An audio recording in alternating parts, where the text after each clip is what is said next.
All right. Boom, boom, boom, boom. We are back. Yeah, I like that energy. I like that energy. Griselda intro today.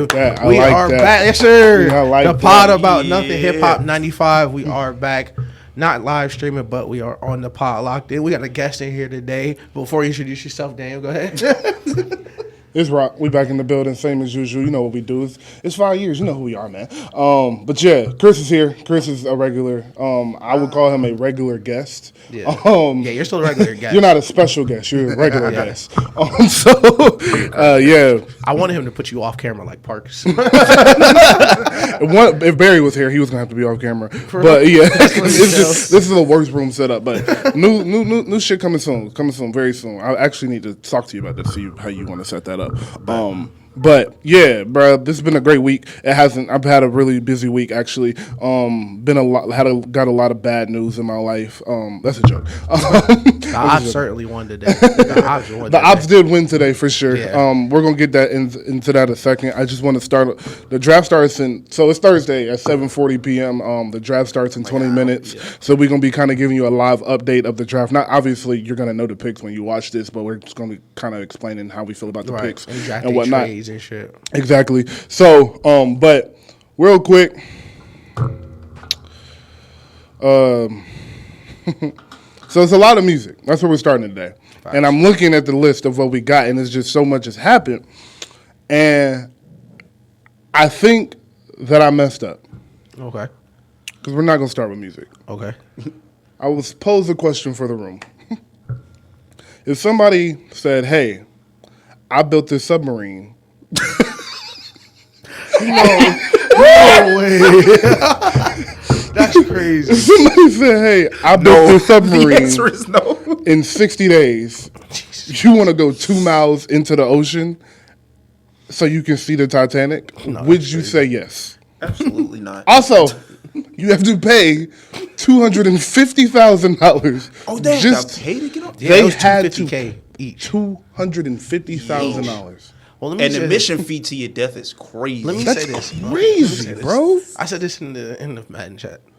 I said, first of all, the Titanic not even hard for real. Like, the Titanic not even hard for real. We be so like we go to the same place every time the Titanic not even lit for real. Like, I said the Titanic is a boat in Miami now, my nigga. Yo, you can go buy the Titanic right now. I'm gonna go see a weak ship. Like, that's what it is. That's a weak ship for real. Like, that's a mid ship. Like, bro, me, you, Chris, and Charlene can go rent a boat that big right now. For $250K, I'll show you niggas a boat.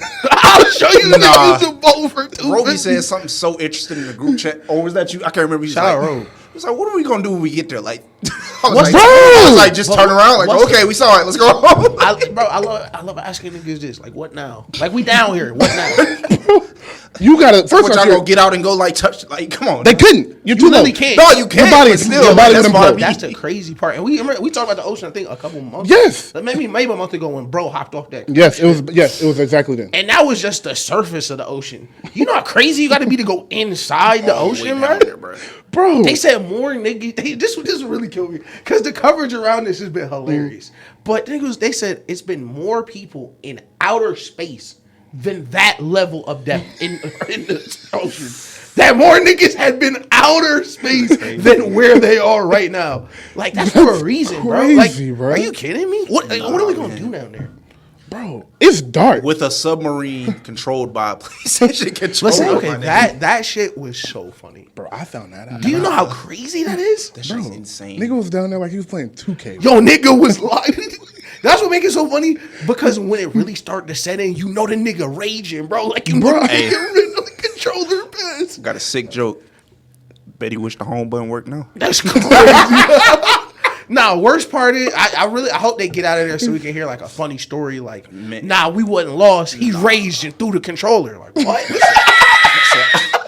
threw that bitch against the wall. He couldn't move. Man. Rage quitting the submarine ride? It's crazy. Yo, bro, rage quit the submarine ride. Yo, that shit is. Play stupid games. Win stupid prizes, And my bro. thing is, like, I built a boat in 60 days, right? I'm gonna give you $250. You put some more shit on the boat. I would have pulled up like, where the fuck your brain going, nigga, if you don't put more shit on this boat? Bro, Bro, you got me sending crisscross applesauce for $250,000, dog? Listen, dying like that is awful. But in my mind, if I'm spending that bread, I'm thinking Mr. Beast wouldn't be in a tube that small. I'll tell you that shit right now. Mr. Beast wouldn't be listening. Yo, I can't get no spaces. I can't get no leg room in this bitch. Bro, Mr. Beast might have sent us down there with a fucking submarine with an apartment complex attached to it. Oh, God. Would Hov do that? Actually said that. Would Hov do that? Hov wouldn't do that if he was broke. Bro, would Hov do that, bro? Look at the color of his skin, bro. I'm not even mad. I'm not even mad that you had the idea to go see the Titanic and get that low into the ocean. I think it's idiotic.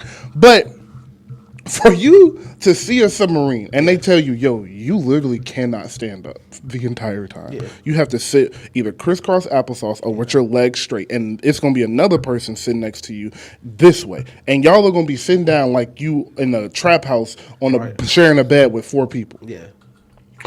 I think it was 6 people in total. Amen. You spent $250,000 on this ticket, bro. You didn't have the patience to just wait to the end of the summer when they added on to the submarine. Literally, bro. Because I feel like if the they were going to add on to the submarine. No, I just made that up. My thing, listen, let's say I go, it's me, my wife, and my son. That's $750K. Mm-hmm. I couldn't have built a better submarine. If you have $750,000 to spend, like in cash, like just in hand. Like here you go. Yeah, that's yours. Bro. You have enough to buy upwards of $1 billion. But I built one. I built one myself like Tony Stark, nigga. I had that shit in the living room. The thing, what the fuck? The thing is, bro. The thing is, you're not like. We don't have the technology to get that low in the ocean. Right. That was the whole thing about why they had to build a submarine like that. They said they were buying parts from like Bass Pro. Yeah. Like it scraps. Was like scrap parts. So we don't have the technology to get down to the ocean. Truly, I just think we're just not meant to be down there. We're just not meant to be down there. We be right here because I just think it's some shit we just shouldn't know. And that's fine. I think that's perfectly fine that there is shit down there that we just can't hoop with for real. Like, we just gotta keep it space. Like they don't need light. Like that's some shit we can't compete with. They don't need light. It's freezing down there and they live there. Like that's what they do. Bro, y'all going down there to see a ship for what? It's 2 degrees and this is what I don't understand. All the time. Bro, for $250K, you could have bought a boat and blew it up. Is there and rubble through that debris. Because I know in America we like to.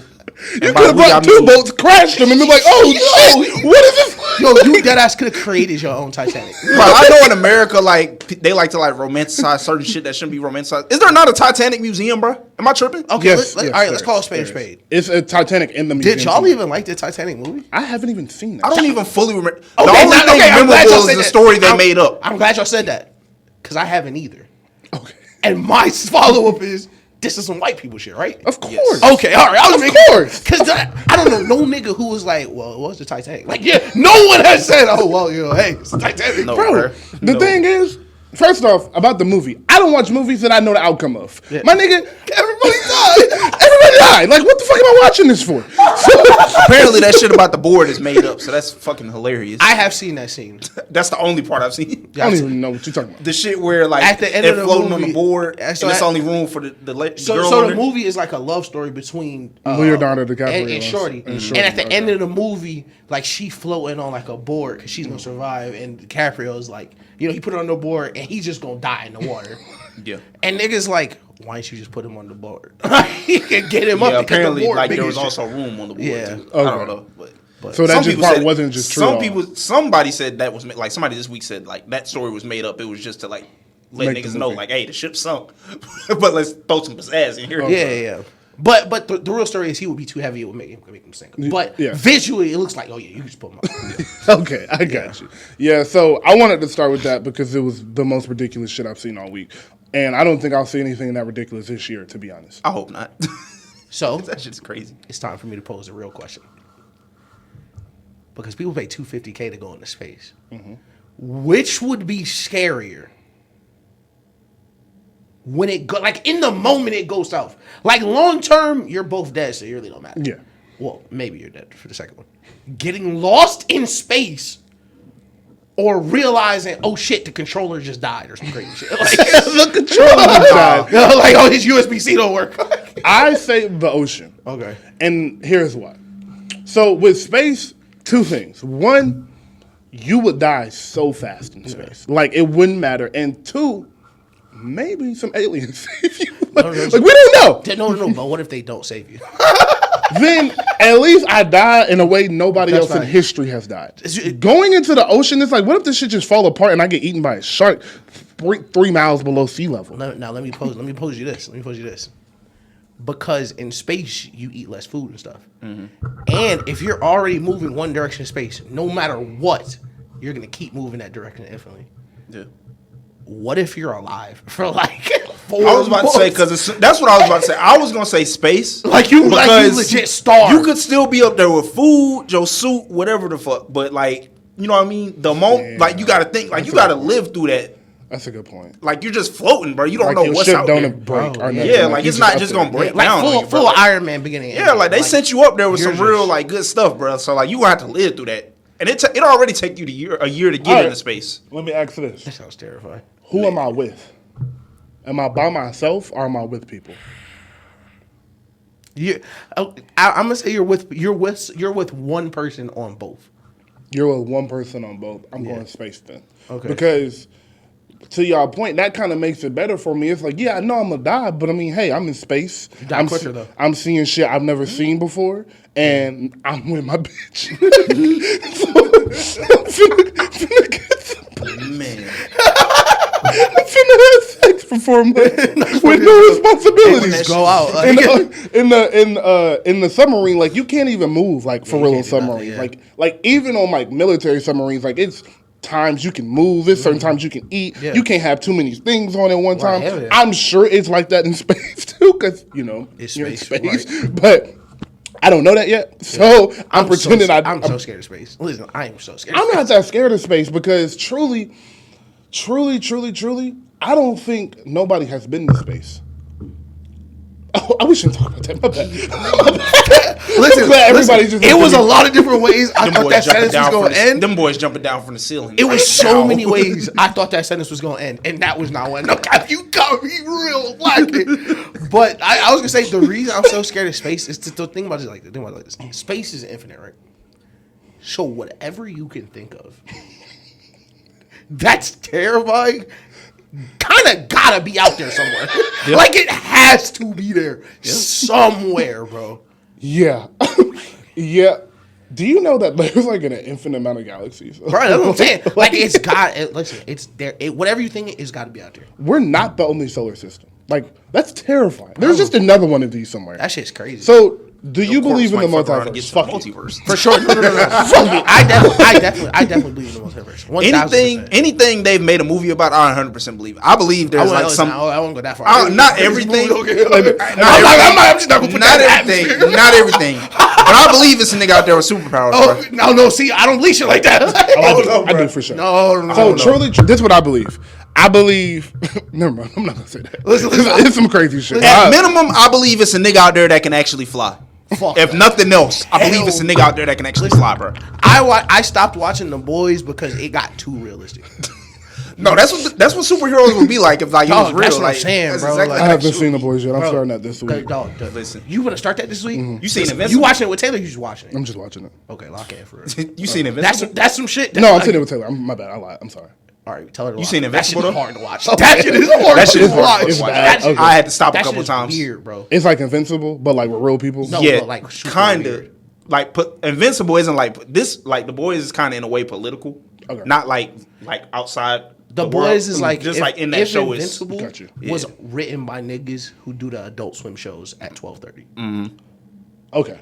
Like I'm like some Squidbilly shit. I'm locked in. Like some shit type shit. Yeah, shit happening. You like, ain't no way they just put that on TV. Like okay. shit like that. You. I completely understand what you're saying now. Superpower. I believe people have superpowers. I just believe they disappear. They disappear when they figure out. Like truly, I believe it's 7 billion people in this world. At every point on Earth, Earth has been around for 1 million years, over 1 billion years. They say archaeologists wise. Don't know how true that is. If you talk to Christians, they say it's only been around for 400 years, which doesn't really make any sense. But which is crazy. It's a crazy. Shout out to y'all, by the way. But say Earth's been around 1 billion years. Meaning tell me like Like nobody has superpowers. Like nobody, like really think about LeBron James.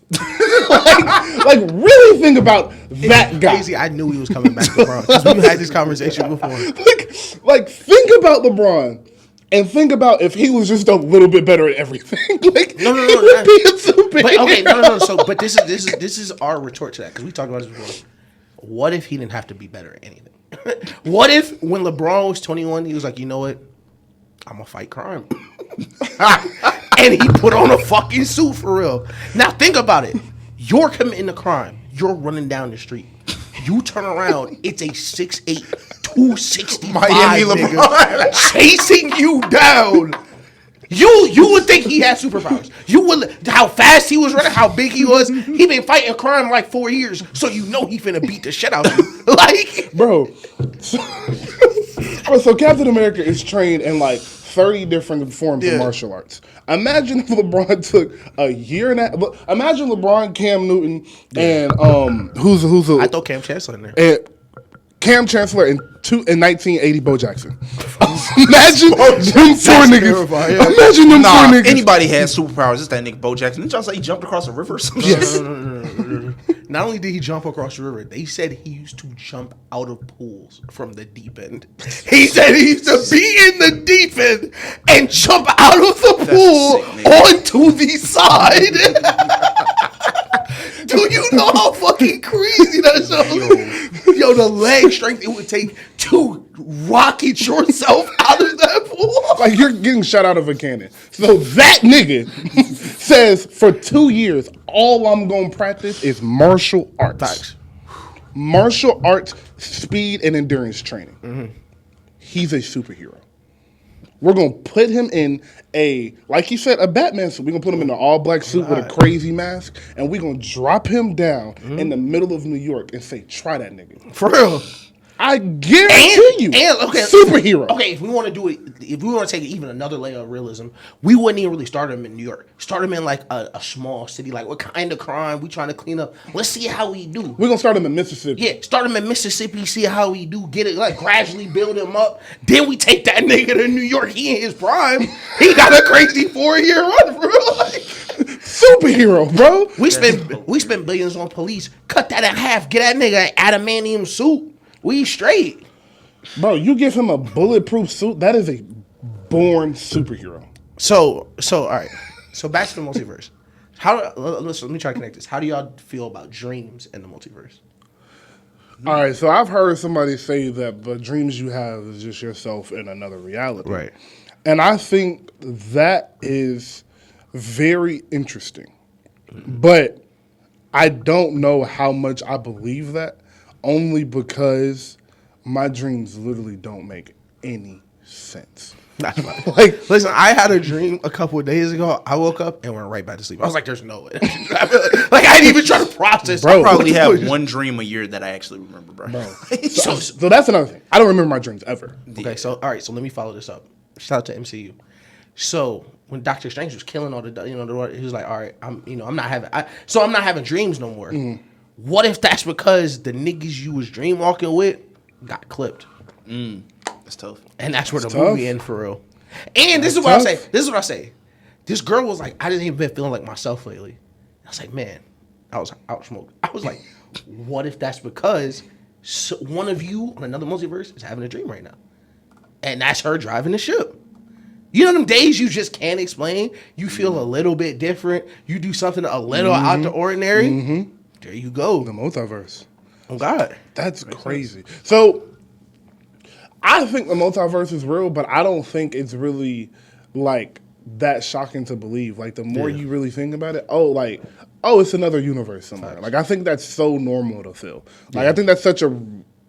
When you really hear them talk about space, because I be on TikTok, like, listen, like, I be on the education of TikTok, so I be learning about space and shit. Oh, yeah. And like, I've learned, like, how many galaxies there really is, and that there's billions of solar system, and there's other planets. Like, our relative size, too. Yes. And it's just like, all right, So yeah, there's probably life somewhere else that just doesn't need to be discovered and doesn't want to be discovered. And I truly think there are. I was watching Man of Steel the other day. I just threw it on because I saw some previews of it. That movie is actually Man of Steel's pretty good actually. It's actually good. The back half of it is like, oh, okay, that was a cool movie. Like the action and shit is cool, and that's what I was watching. I was just watching that. Yeah. I don't know if y'all know, but like I put on superhero movies and just put on the fight scenes and just skip through the movie. That's funny. This is crazy shit I do. That's a crazy way to watch Winter Soldier. Crazy. I've watched Winter Soldier that way probably 25 times, and I'm not exaggerating. But. I'm sorry, I told you all that. I should have kept it to myself. No, what's worse, Daniel doing that or Trey listening to albums on shuffle on the first listen? Definitely listen to albums on Niggas don't want to know how I watch certain movies. I've seen like several scenes 40 times. I cut a movie off. Bro, I have seen the airport scenes in Civil War probably 35 times. Bro, like we be talking about that Spider-Man movie. I legit pull that bitch up to watch him tombstone that nigga through 3 floors, and I cut it right off. Like I just like watch this nigga throw this nigga through 3 floors, and he really do it. Like drop the shoulder and that nigga and everything. Yeah, he did it. But I was watching Man of Steel, and I was like, the Kryptonians dropped down, and I was like, oh, they're so much more advanced than us. And I think there's civilizations out there that are like that come back and are like, would be like, oh, like y'all don't got shit. Like how we look at niggas in the 30s, that's how they would look at us now. And I truly think it's just more advanced societies out there. Let me pose this to you. I don't know if we had this conversation before, but there's this theory. This is going to get taken down. This for sure going to get taken down. We're already demonetized, but there's this theory, right? It's I forget what they call it, like the blue beam or some shit. Like it's a dark side of the theory, but there's a lighter side where like aliens drop down, right? And they just see, like they see what we doing. And because like as a world, we're not united, they not gonna drop down and give us no crazy shit. Because if they drop down, let's say they drop down in New York and give us some crazy shit, America's gonna take that and turn it on other countries and start blowing shit up. So they like, all right, once y'all get past this little dumb shit, then we can get y'all some crazy fire shit. Because if we give y'all some shit now, y'all gonna destroy the planet with it, and it's gonna be worthless then. Yeah. So I think that's what's happening. I think whenever if we get 4 years of peace, I bet aliens come down. No cap.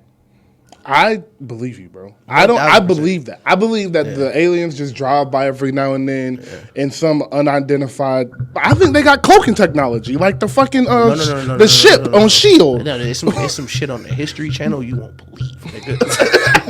It is some shit on yo, they got the pilot. This nigga said, yo, I was on my patrol. I saw some shit move left and right. I said, what? He said, bro, it's split. I said, whoa, shit. They got shit. They got the Fantastic Four shit that broke. Exactly, bro. But that shit split and disappeared. I paused. I said, I don't even want to shit. Bro, I don't even want to see this shit right now. They come down. They don't, they don't need to watch TV. They just pick up our interference and they hear all of the shit going on across the world and be like, all right, they go see my tweet. See you in 50 years. Yeah, fine. see where y'all at in 50 years.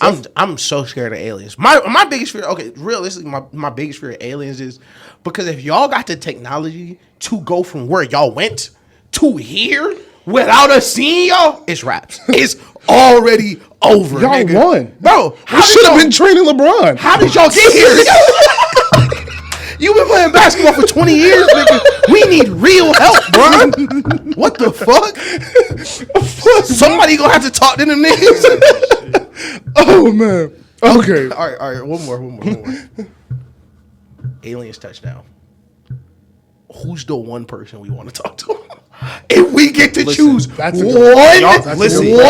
to have that conversation. What are you saying? Conversation like peacefully or like to fight them? What are we talking? Conversation. This is the first but we don't know. I was gonna say John. No. Listen, it's a wrestler, but listen, bro. Listen, you came to my fucking earth. I know y'all know what Brock Lesnar look like, bro. Yeah, I'm sending Brock Lesnar to talk to them aliens, bro. Fuck no, hell no. Real shit. I'm probably sending. No, hold on. Let me finish. Let me finish hypothetical. They literally just touched down. Okay. We don't know if shit's sideways. We don't know what type of time niggas on. But we're going to make first contact, negotiate. This is the first impression. Who do y'all think we should send? We only get one person. It's gotta be Obama, bro. It's so funny. It's gotta be right. If we trying to talk them down, yeah, that's kind of where you got. It's like if we trying to talk them down, it's like he got a soothing voice. he was a president, so he already know they exist, so he not too confused. That's a fact. he don't gotta wrap his head around. Right, exactly. He probably got some shit prepared. Okay, non-president. Nigga got a manifesto and shit. That nigga said, nigga wrote the speech over both terms. Like, y'all supposed to be here. Oh, hey. So much has changed. Okay, a non-president? Non-president. A non-president. It can't be nobody black if it's not Obama. Because that's just not going to work. I don't know. Some convincing black people out there. Have you seen Hove hair? That's crazy. Yeah, that's true. Hove definitely the type of nigga to not cut his hair from shit like that. Hove definitely the type of nigga to make sure his hair is not cut. Like, he want to make sure everybody see he don't got LeBron gonna lie. LeBron just gonna lie to him, and they go, "Oh, you an alien? Oh yeah, me too. Yeah, for sure. Hell yeah. Where you from? Oh yeah, I'm from Akron. What? Yo, bro. I'm from Akron. That nigga LeBron might get us smoke first. Now he gonna say that shit. Oh shit! I'm from Akron. It's so funny, bro. I don't know who I choose, but I think I would throw Matthew McConaughey in there. He feels very convincing. That's a good pick because he's crazy. He's already crazy. He's crazy as fuck. And he talks like a soothing voice. Yes. So like they won't feel like attacked. They won't feel threatened. Exactly. Yeah, but he might say some crazy shit to them niggas. Exactly. But like some shit they respect. Yeah. I can't believe he really just said that. Like it feels like the reason I say like we got to be careful who we pick because I don't know if they say some gangster shit to Obama if he might fold. Like if they say some hard shit to him, he'd be like, all right, hold on. Matthew McConaughey might hit them with some hard shit. Hey man, hit them with some crazy southern shit. Like, hey, well, you got to earn it. We're gonna burn down the farm. What the fuck? All right. Yeah. So. We don't ever do that because, basketball is always going on. But it's the summer now, so who give a fuck? Yeah. Okay, y'all 30 minutes on aliens. Y'all went ready for that. y'all wasn't prepared for that shit. After this last season of Dave, I'm sending Lil Dicky to talk to him. That means you did not watch Dave. That's the most indecisive nigga on the planet, I was gonna say, I haven't caught up to new season, but that nigga he might throw the niggas off the trail for real. Dave is a great show, though. Great show. I know my answer. ASAP Rocky. What? Hear me out. Hear me out. Hear me out. I mean, he trapped Rihanna with 2 babies. I understand. He got his bad bitch back, and she a billionaire. Whatever he said to Rihanna, it has to work. Hey, I respect it. That shit got to work. I respect it. Bro. I respect it. The last question I have is the last person I have is now that you say ASAP Rocky is definitely Pharrell. Oh yeah. Pharrell is already kind of an alien. Well, I was gonna say Pharrell's not kind of human though. Yeah. Shout out to Pharrell for that. And that's what you call a segue. Good shit. So like I said, I wanted to get into the draft that's starting now, so I'm trying to pull up the live stream of it. And while I'm doing that, I do want to speak on Pharrell. I want to give Ish the floor for this because, Pharrell is his guy. We all love Pharrell. We love anybody that's made our childhood what it is. But Ish especially really has his love for Pharrell. He really understands his music. He has digested his music. And so he has watched the growth of Pharrell from one of the greatest producers ever, one of the greatest rappers ever, one of the greatest just pure artists ever into this bridge of I'm going to go take over the position Virgil, rest in peace, previously had, and I'm going to turn this into something that I see while also keeping Virgil's vision alive. So I just wanted you to speak to that and how you felt at watching the fashion show and seeing the clips from it. So I loved seeing the visual clips from the fashion show first, who were there, Hove, Push, all those people that were there with Pharrell. Mm-hmm. It was beautiful to see, how far we've really taken it. Like with Pusha T and Clips walking in the LV runway show at Fashion Week. Man. And the designs are phenomenal. It's beautiful to see Pharrell, someone who's been in the conversation, best dressed nigga, or no matter what the year is, he's been in the argument my entire life. To see him really put his foot in this LV collection is crazy. Yes. The coat with the pearls, the checkers board, crazy. But everything I've seen has been so much, and I don't want it to be cliche, but it's been so much culture. it's been so much nigga shit. Like, I really love it. Like, fits he used to wear, he's restyling as LV. It's so great. And to see him take that torch from Virgil, who was the first black head of LV, and now Pharrell is taking it. I love it. Yes, and I love that it stays in the family of the Kanye, Virgil, that little group of the guys that were really changed rap for the better in the way of we don't all gotta be gangsters, we ain't all gotta be killers. They were the movement of that. We can dress well. We can dress well. We can wear collared shirts. We can wear polos. Hove had a lot to do with that, but they was wearing pink polos and striped shirts and shit like that in rap, and that wasn't the thing we did until Kanye and Pharrell came along and did that. So I love the point that you said about that. It felt like the culture. And what I was going to say was that my favorite part of watching that and seeing the clips from it was that we were the center of attention. It was us. It was Pusha T. It was obviously Pharrell. It was Clips. Malice, was Malice, Hove and B was there. And it was the respect that Beyonce paid to Pharrell to stop in the middle of her tour to come out there and spend 3 hours out there for the respect for Hove to get up there and perform 5 or 6 songs on the bridge for him. That is just a respect that they truly have for him. And it also shows that the constant, how do I say this? It shows that we have the say-so in this culture. Right.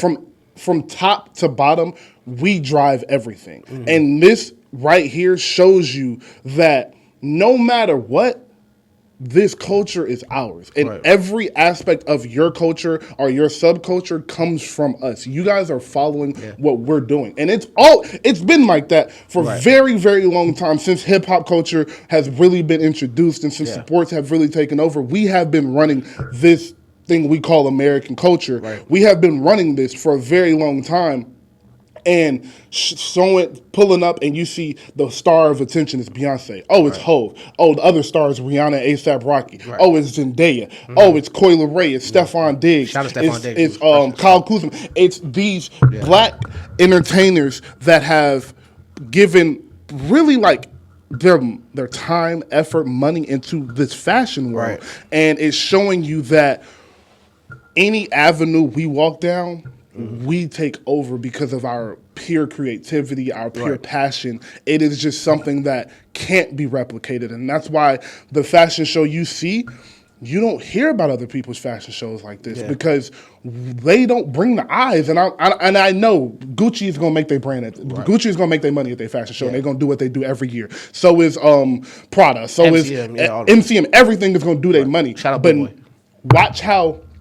Watch how people flock to this collection. Watch how you see people you would have never saw in designer or saw in these crazy outfits. Watch what you see them in and watch how you see them style this together because it's us. And when it is us, we take over and we really implement our footprint. And you feel it, you see it, and you digest it. And it is really beautiful what Pharrell was able to do last night and just what we as a culture got to witness. Facts. And another thing you hit on, and I kind of want to put a word to it, is actually I don't even know if this is what we call it, but the unspoken black continuity we have. Like Pharrell, Hove, Beyonce, they're kind of in like a class together, if you would say like a graduating class together. And now they are able to see the fruits of their labor, basically. Oh my God, yeah. They're like the goal is here. Like we've actually did it. The thing we've been trying to do where Jay-Z sitting next to Bernard Arnault. Come on. Like we're not like, oh yeah, hey Jay, put this shirt on. No. We're here as owners too. Yes. And that's why we're peers. Like this is it's beautiful. I don't know where Kanye was, but I'm sure he's somewhere doing Kanye shit. But I wish he was there. But the fight that they've all been fighting for all those years, to see it all come together, it was beautiful.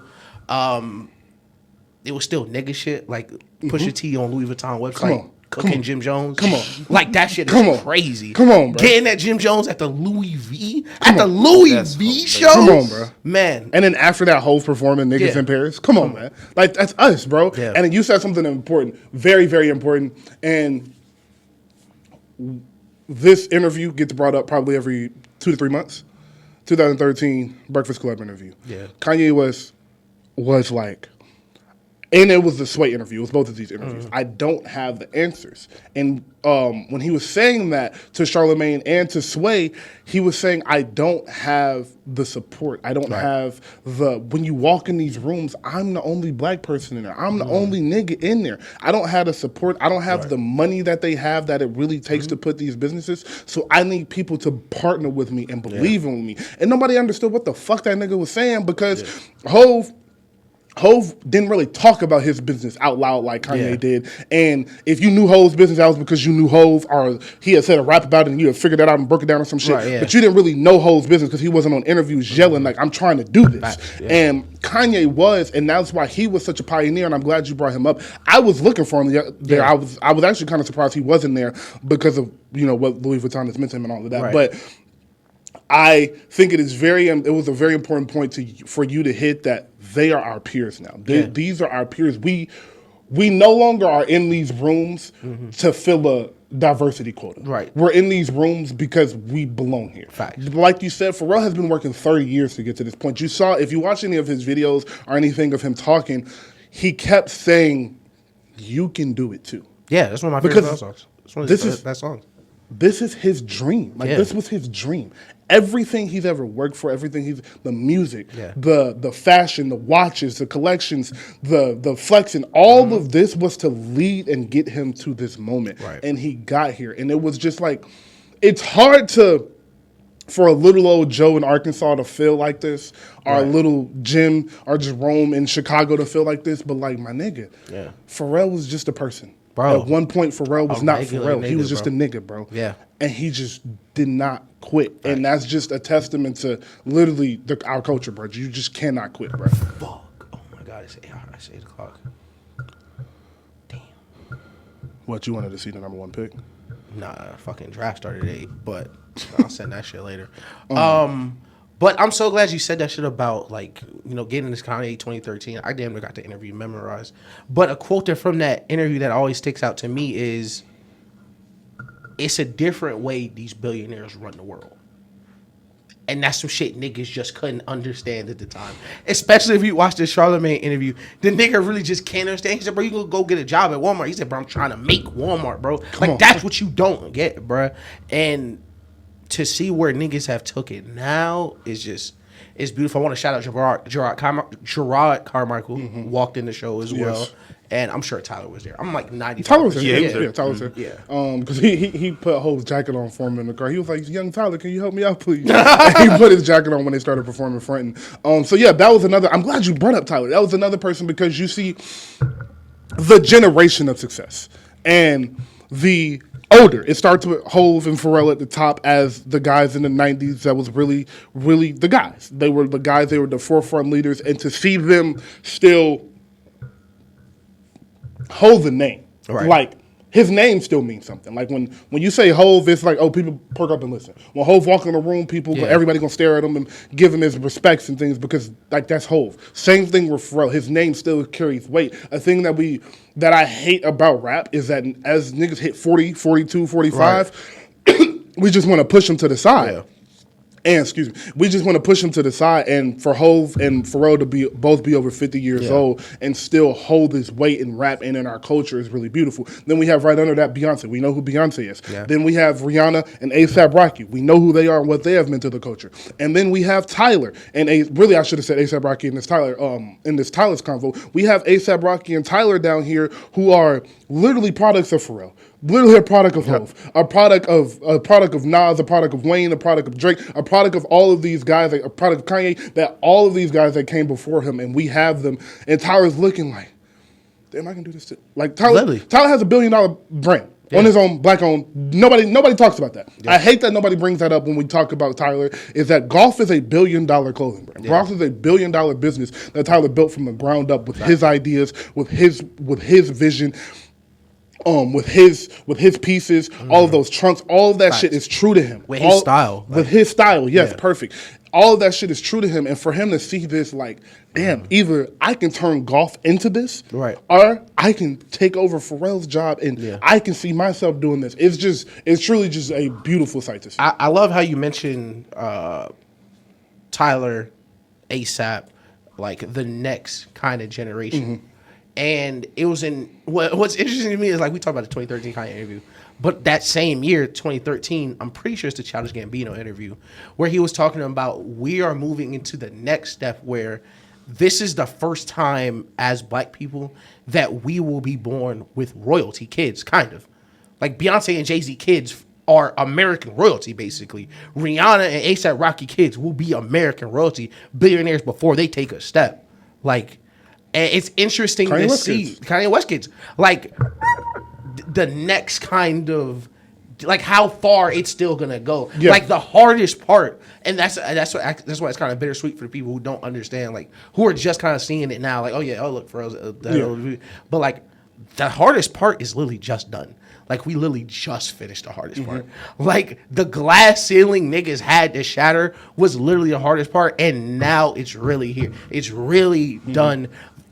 Virgil wasn't an outlier. Kanye wasn't an outlier. They are now the new rule. Yes. They aren't the, oh yeah, but you know, yeah, Kanye's over there, he crazy, but you know, she was crazy. Or yeah, Virgil, yeah, he can draw. No, it's like, oh yeah, these people who actually push the culture forward are not gonna do it, I don't want to say for free anymore, but like, y'all got to cut them in for real. Y'all got to cut us in. We're not going to do this for a paycheck and a commercial. Facts. We're going to need equity. We're going to need part of the business. Yeah. We're going to need this title. I'm going to need my homeboy and his homegirl. I'm going to need them on the board. Yeah. We need inclusion. We need real inclusion and not diversity inclusion. Right. We need inclusion to this company. We need ownership of this company. And it's really like what you're saying is like we're showing not only do we deserve it, but it is beneficial to you to have us on board. Facts. And it was real, like, I was like, damn, like, this shit is really... Nah, it was beautiful for her. Beautiful, yeah. Let me pose this question to the room. I'm glad we did that Black Unity segment because Jim Jones don't stand a chance, right? No.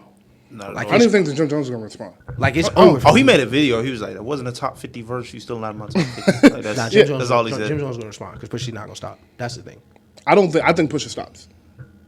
I think Pusha drop whatever he drops has a subliminal or two towards him, but I don't think Jim Jones says anything because I don't think Jim Jones thinks he can do that. No, I agree. The sensible thing would be to stop. I do agree with you, but I want to pose. I just want to throw it out there that he been beefing with Cash Money for 25 years because one nigga got out of body. Yeah, that's a fact. He didn't even get out of body. He just wore some clothes. Yeah, yo, listen, nigga. Listen, think about how much beef has stemmed from that one beef, bro. And think about what Lil Wayne be saying now, and how he don't remember the Carter 3, and think about what he really meant when he said that. Like, he was high. He didn't know what he was saying. Pusha T was like, yeah, okay. Now I'm gonna be mad. Like, okay, you made a lifetime enemy. Crazy. But it's wild because Jim Jones didn't even have to be involved. Like, I feel so bad for Jim Jones because he dog walked him on that shit. That nigga came out to a Drake concert and then decided, well, I'm gonna just make it my problem now. I think I thought it'd be Valor. I'm a veteran. They started just working that nigga down. Yo, bro. You running from repossession, bro. That's why Twitter's so crazy because niggas had the repossession shit pulled up with the divorce lawyer. I'm like, God damn, nigga, chill, my nigga. But nigga saying Pusha T rap like he in the other room of your house is something he funny. You don't know what that one and the one where they was like he rapped like he got a flashlight.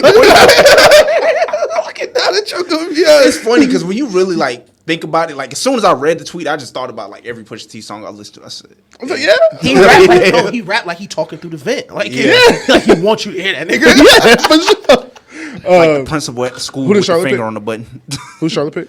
Charlotte picked Brandon Miller. Wow. This is interesting. That's funny. This is interesting. That's funny. Did y'all see the tweet about Brandon Miller talking about MJ? Yes. So maybe he airballed a free throw at the workout. Nah, he was talking mad shit about MJ. Maybe MJ liked that. Yeah, he said, yo, put some shoes on, bitch. Well, of course he said, yo, put some fucking shoes on, nigga. And it was like, what if he's trying to get Mike to pick him? He did. Man. But this is really interesting because if Portland drafts Scoot, Dame is out of there. Yeah. Dame said he's not doing a rebuild. He's not doing young people. Who like better right now? Scooter name. Probably Scoot. I ain't gonna listen. I'm not gonna do that. I'm not gonna. I mean, hey, listen. Nah, because at that point they got what 3 guards? Okay, Dame, let me ask you Scoot, this. and Anford, Anford. yeah. He's out. Dame is out of there. Let me ask you this: would Scoot be the strongest guard on court Dame won in the NBA? Probably. He's built. Yo, honestly, Scoot is built. Like In the entire league, he'd be the strongest guard. been playing forward now, right? Yeah, Okay, probably. I'm not counting fake point guards. Yeah. Oh, okay, cool. Maybe- Nick is yeah, his size. Scoot. Maybe Yeah. Luka, but other than that, I don't know. The only other nigga I could think maybe is Drew Holiday. Drew Holiday's strong. That's fair. Because Drew Holiday's strong as shit. But like solid. Like, but he don't yeah, move, I was yeah. gonna say, but the stature, Nah, of he Scoot, ripped bro. it. Like what I'm seeing, like I knew Drew Holiday was strong as shit when he ripped the ball out of Devin Booker's hand. Cause it looked like he was listen. gonna take Devin Booker with him with that Scoot shit. looked like one of them street like. He look like how some of them street niggas be built who got no business hooping, but they doing it anyway. Scoot look like the hood nigga who play football but play basketball. That might We be playing right now. Yeah. Yes. We playing basketball right now, so Scoot gonna play. Yeah. But like, He don't do this for real. Yeah. But I kind of think that might be pictures. Because I saw some pictures of him next to Steph, and it was like, oh, okay, he's not that as big as I thought he was. But, like, it's some of the pictures of, like, the still pictures of him flexing or, like, him just no, in the middle. the game with Wemby, he preseason, fucking, right? he reverse laid it and landed hard as shit. Like you heard him land. I was like, what the fuck? Yeah, he a big-ass nigga. He's big for real, though. But Future Spur, hopefully. New But- Captain America. I love the Hornets picked him because hopefully the Trailblazers panic, trade the pick. Let's get Greg on the phone. I'd love to have both of them. so They need to. music Pick up the real quick phone before we do get into the draft and all of that because we're Yeah. gonna end with that. We've been here for no, it hasn't been an hour almost. But 45. yeah, about 45 minutes. Golly, we ain't talked about nothing that's important. Either. This is what a podcast is, though, for real, honestly. But if you listen to other, what am I talking? I'm not gonna do that. But all right, so Gunna. Yeah. Hey, so look, man. First off, I want to start off by saying congratulations. Oh yeah, clap that shit up. Because you have been through a lot. At this point last year, you were in jail with your best friend. You were in jail. You were going through a lot. You didn't know how long it would be before you get out. They denied your bail. You literally were in jail for doing nothing. So that's terrible, terrible situation. So just a clap and a shout out for you coming home and being in a headspace to be able to create this. And then you get out of jail and everybody says you snitched and you a bitch and you a rat and you this and you that. And that type of time where producers are saying, I'm not working with that motherfucker no more. Rappers, I ain't getting on the song with that little ass nigga no more. And some rappers, it's not even like he snitched on thugs. Some of it is just like, it's the optics of right now. It's the industry. I ain't trying to be around, I'm just not trying to be around to get my name mixed up in that. So now you got to drop an album with producers with your main Weezy out of here, you can't work with Metro, you can't work with nobody work. The producers that you used to make the hits with, you can't get on the phone. Right. You can't call Drake, can't call Future, can't call Lil Baby, can't call Thug, can't call who else he work with. I'm really the main for it. Dirk, can't call none of them. Yeah. So you say, damn, for the first time since I've dropped any music, I got to drop 12 to 20 songs with no features and none of the producers I've ever worked with. And I got 2 months. Right. And he dropped a masterpiece. Nah, that nigga cracked that shit. Gunna, Yeah. I am so happy for you because when I saw the picture, I was like, that's just a single, I don't really give a fuck. Yeah. And then I realized, oh, no, this nigga's dropping an album. This is a really album. I got nervous. I said, this flops, this literally could be the end of his career. We see what the baby is doing, bro. The baby is at QT on Salem Road rapping. So we. What he said? We're gonna have to fight the baby Sunday. Trying to stop calling me. The baby gonna come up here and try to fight us Sunday. Mama gave me life at Hitty. That shit was an awful freestyle. He can't get in, so it don't matter. Thank God I got a short memory. Yo, of his some little ass stuff, going to be bro. banging on 'Cause that door. If he would have ruined PSA for me, bro, I don't know what I would have done. Bruh, so freestyling over a beat coming out of your car in the middle of a gas station parking lot is insane. Not being bro. able to rip your shirt off is Bro, the nigga Yo, he ripped ripped his shirt and then just to take it off anyway. That's some feminine shit. But back to go. Because Listen, he a tough guy. I smack the shit out of you. You can't rip your shirt off. I smack the shit out of you. but So you're looking at the baby, and you're looking at any other rapper that was a one hit wonder or had some bullshit go happen in their life and had Roddy Ricch.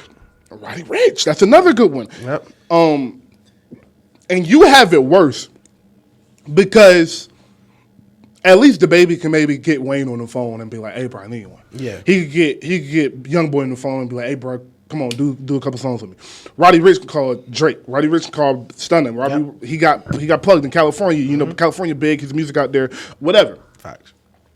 Gunna at the point where he don't got nobody. Nope. He ain't got nobody he can really call except for his label. And his label didn't even seem like they gave him a lot of money for this album. Nope. Does not. If you look at the album, look at the rollout, No look at the bread and butter video, Yeah. listen to the album and how it sounds to how DS Forever sound. It was not mixed like DS Forever was. Facts. It doesn't sound That's as true. clear as it does. Yeah. So everything is against you, bro. So not only is it pressure on you for you to provide for your label, it's pressure on you to provide for your family because you're the main source of income. So now you're the main source of income, and if this album don't work, you don't know where you go from here. Right. So now, creatively, that puts a strain on you creatively. Right. And Wayne talked about that, how stressful that is back when he was in his Cash Money situation and he knew he couldn't release music and shit. And if you listen to Wayne's music from 2015 to 18 and Wayne's features now, night and day. Yeah.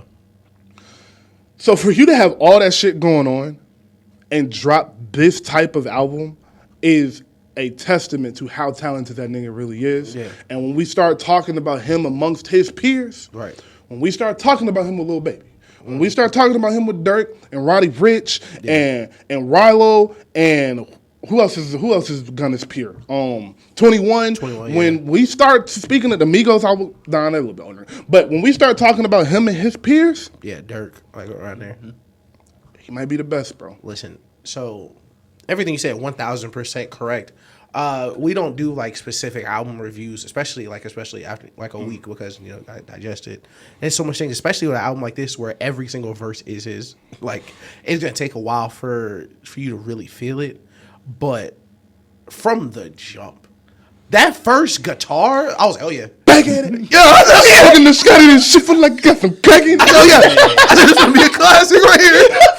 I said, okay. Listen, that first guitar, gun over guitar beats. Listen, that's the first one. I said, oh yeah, this is it. This is it right here. 1 for 1. Bro, 1 for 1. And listen, niggas are sending him shots. And he addressed a lot of niggas on the tape. A lot of niggas, bro. And it goes back. We talked about how much I love bread and butter. I really love it, especially in the context of the whole album. Yo. Because he's doubling down on that shit. Man. Because say it if you want to. Say it if you want to. That shit break my heart, man. Listen, say it if you want to. And I will say this. I love Lil Baby music. That Lil shit Baby. breaks my heart. Lil Baby, his snippet came out talking about him, snitches and, all that. It wasn't hard enough for that shit Gunna was saying. I'm gonna be honest with you. it wasn't. And you said we're gonna talk about him in context of his peers. I don't know if Baby in shape for this right now. And the reason I will say this, We finna have Atlanta. Baby Civil really, War, man. Baby really him. He not really in the, really in the my turn where this was like, oh yeah, Blue. Like Baby's a superstar now. Yes. So he can afford to move differently. Yes. He can afford not to take it personally. Yes. Gunna's in a different position. Come on. Gunna can't let no shit slide. Yeah. He can't let nobody get that shit off. Mm-hmm. So if you're saying something, he gotta respond to it. So his back against the wall. And that's the thing. Niggas always wonder, like, because we're talking about rap beefs. Who usually wins the rap beef? The nigga who needs to. That's who really wins it. The nigga who want to take it there. The nigga who really willing to get it done. And that's who Gunna is right now. And Gunna might be the best nigga rapper right now. I forgot which track that was. That nigga said, you only saying it because he said, you sucking the dick in the toe. I said, yo, come on, bro. I said, yo, like. So you still hanging with a nigga that ain't got your partner. Come on, man. Hey, I just like fully figured out what that like. I knew it was about Baby, but like I fully figured out like the backstory. Yeah. No, we won't say it on here. Yeah, we won't say it on here. Don't even say names. Crazy. Yeah, that's what Atlanta backstory is crazy. I live down the street from these niggas. Yeah, nah. They'll be in the parking garage just killing. But yeah, man, so from the jump with Back at It, I was like, okay, he's on some different shit. And I'm going through the album, and I listen to Gunna for real. Gunna is one of my favorite rappers and has been one of my favorite rappers. But if you ask me in 2020, like, Baby or Gunna is Baby all day. Yeah. Ask me in 2021, Baby all day. Yeah, like, it's not even close. It didn't start being a conversation for me until DS Forever dropped. Mm-hmm. And then I was like, all right, Tyrone. Because Baby Tyrone nigga. And I was like, all right, bro. I don't really know. And if I'm really comparing albums last year, DS Forever is better than It's Only Me. Yep. And if I'm looking at features, shit. Like, Gunna has dropped some crazy features. Okay, let's just take it. I don't know if there's an argument for Lil Baby, of course. But I think at this point, I am saying Gunna is at the top of his class. Let's take it there. Who wins the verses right now? They lace him up right now. Who do you think would win? Because before, if you would have asked me, it's Baby easy. Freestyle is a win off rip. But now with DS Forever, this new tape, features from last year. It'll be real close. Yeah, it'll be close. Because freestyle is an automatic. Yeah. But after that, nobody else has an automatic. Like, that's the only automatic. Hold on now. My dog is an automatic? No. See, but that's my thing. Okay. Let me ask you this. You play freestyle. I play What Happened to Virgil. Who gets that point? I think I would still give it to freestyle. Me personally. I'm probably still going to give it No, freestyle for sure may still win. Or My Dog in that situation. My Dog or Top Off. Top Off. Yeah, I get you Top Off. Gunna got a lot, bro. Top Off, Who You Fooling. Okay. And they can't play the songs where they're together. So I was about to say, that's a big deal. Well, like, what would you think? Like, P-Power. In my mind, I'm taking Gunna side just off jump. Like, just for the argument. But, like, what would be Baby's, like, best songs? Freestyle, of course. My Dog. Exotic. Exotic for sure. Exotic. Get Money. We like paid. Unbeatables. Though. We like, paid. We paid. Okay. Repaid is probably an unbeatable. Okay, let me ask you this. He played We Paid. I'll play Tom Ford again.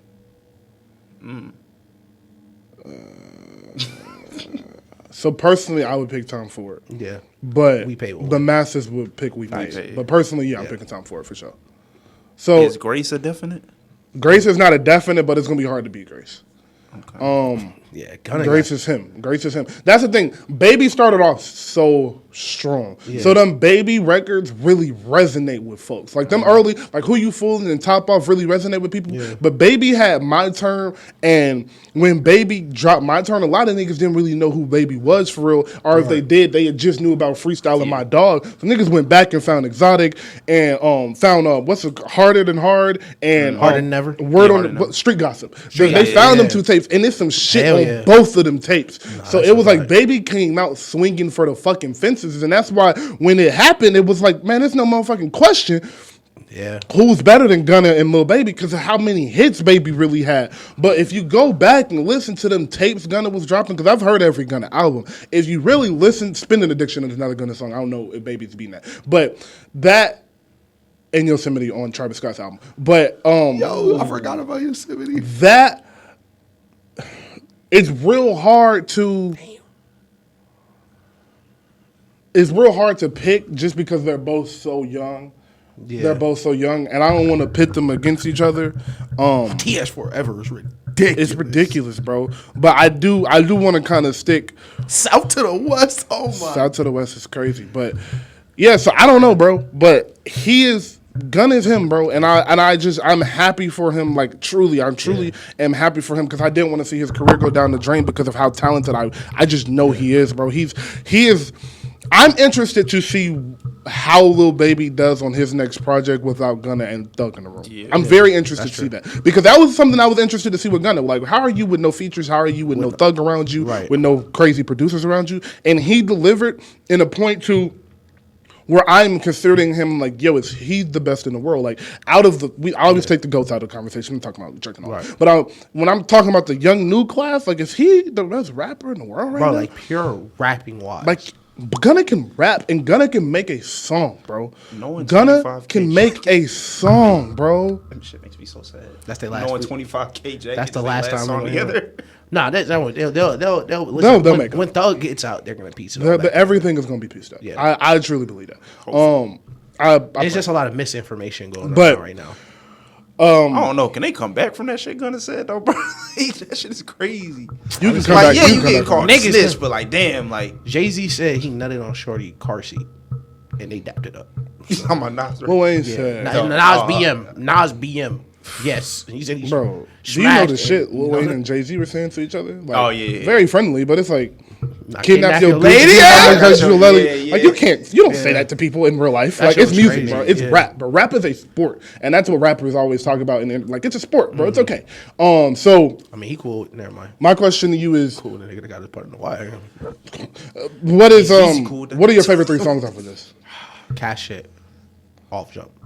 I heard Cash Shit and started it over. I knew Off Jump. Like, oh yeah, this is special. What we're hearing right now, this is very different. What's 2 and 3? The flow is crazy. Hold on. Let me get it right. So Cash It, Back at It, and Rodeo Drive. Good 3. Yes. Mine are Fookman. I say Fookman, but it's really fucking me. Okay. That's how I read it the first time because I wasn't really paying attention, and I heard him say "fuck you mean." I was like, obviously. But so fuck you mean, P Angels and Back at It are my 3 right now. Yeah. I got Fuck You Mean, Back at It, and Rodeo Drive. I'm a sucker for like bitches screaming a hook. I love that shit. I know. Yeah, everybody is. Yeah, but it's just instant. It's a cheat code for real. Like, exactly. True, it is. Yeah. But Cash It, Fuck You Mean, and Rodeo Drive into each other. That's the crazy part. That is really that's really the crazy part. That they're right next to each other. Man. And they fade into like Fookman and Rodeo Drive like sound like one song until you look up.